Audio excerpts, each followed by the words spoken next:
Bonjour à tous et bienvenue pour cette vidéo de présentation de la nouvelle convention collective en agriculture applicable au 1er janvier 2021 et plus particulièrement de la nouvelle classification applicable à la même date. Cette vidéo a été construite par l'ensemble de vos juristes et responsables emploi des FDSEA et USA des Hauts-de-France. Avec cet outil, nous souhaitons vous accompagner dans ce changement important dans la vie de votre exploitation.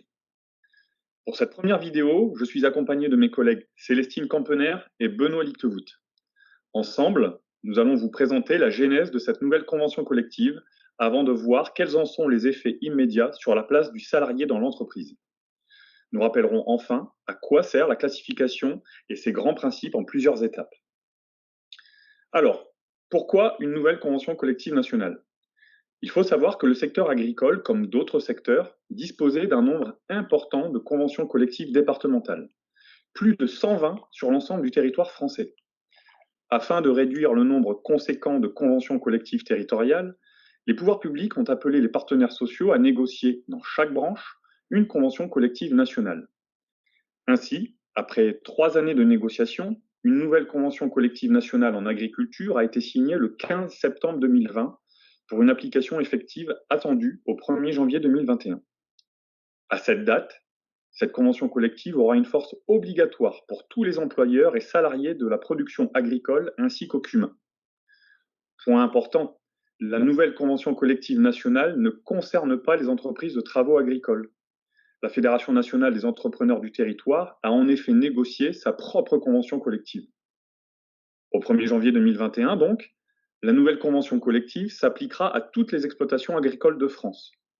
Pour autant, les anciennes conventions collectives départementales et territoriales ne disparaissent pas totalement. Elles deviennent toutes des annexes à la convention collective nationale. Les dispositions plus favorables de ces anciennes conventions collectives continuent dans un premier temps de s'appliquer en articulation avec la nouvelle convention nationale. Nous y reviendrons dans une prochaine vidéo. Maintenant, je laisse la place à Célestine.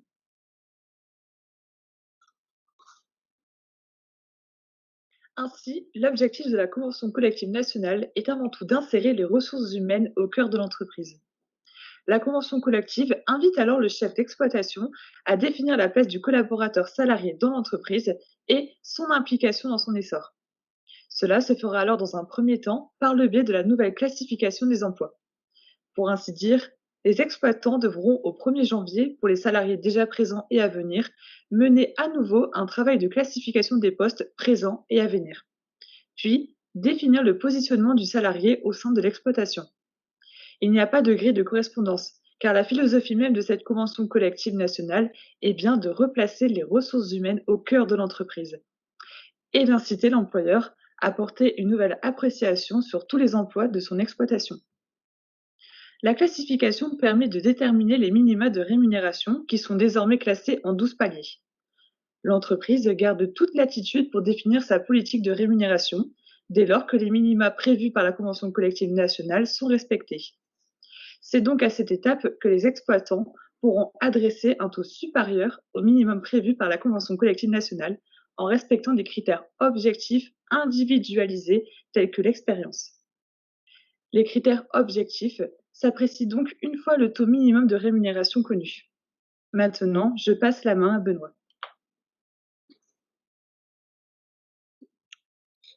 Pour mener à bien le travail de classification de chacun des postes de l'entreprise, l'employeur pourra s'aider en utilisant le tableau présent à l'écran.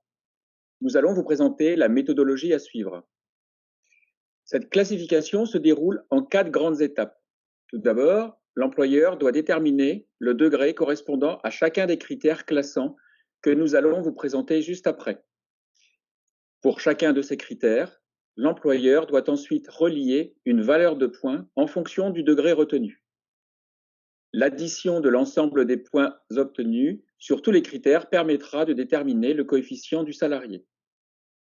Et avec ce coefficient, l'employeur pourra repérer le palier fixant la rémunération minimale du poste en question.